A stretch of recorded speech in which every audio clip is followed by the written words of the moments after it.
The book of Genesis chapter 1 verse 1. In the beginning God created heavens and earth. Now earth was formless and empty. Darkness was over the surface of the deep, and the Spirit of God was hovering over the waters.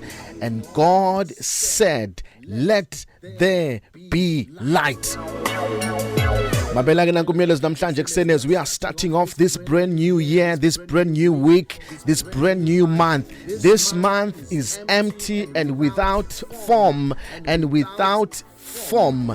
Unyaka ka-2026 esiuqalayo asikaze siphile kulo nyaka, asikaze sibe kulo nyaka. Ngakho the year is without form, the year is empty, it has no memories, it has nothing. Kodwa it is up to us to start speaking things asifuna ukuyibona kunyaka ka-2026. Lithi iBhayibheli uNkulunkulu wabona umhlaba u-empty and without any form and without any void. Kunjalo emhlabeni kungenalutho. And lithi iBhayibheli God started to speak things akafuna ukuyibona zenzeke emhlabeni.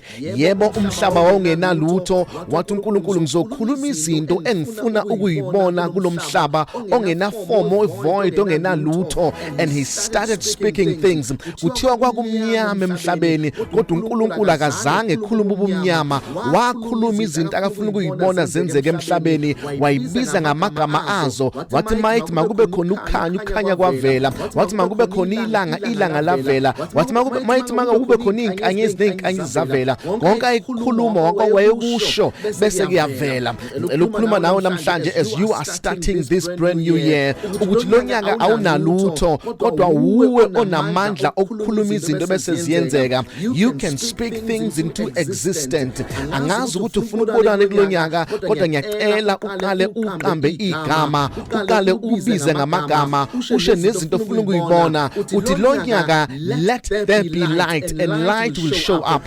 Memezela phezu kwefamily yakho, phezu kwabantwana bakho, phezu kwecareer yakho, phezu kwazo zonke izinto ezithinta igama lakho, and start declaring what you want to see in the year.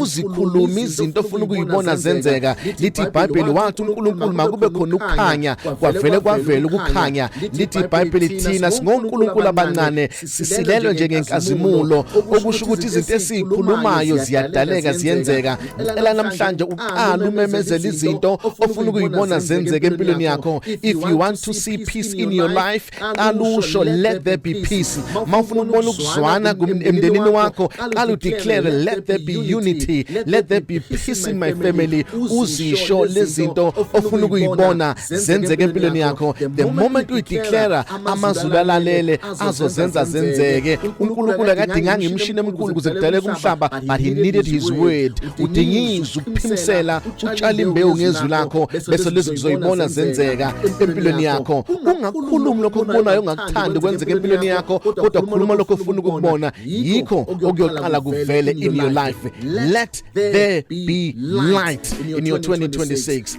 I am Phumlani Ngwanyana. You are blessed, you are favored, and you are set apart. Good morning, Mega Grace Nation.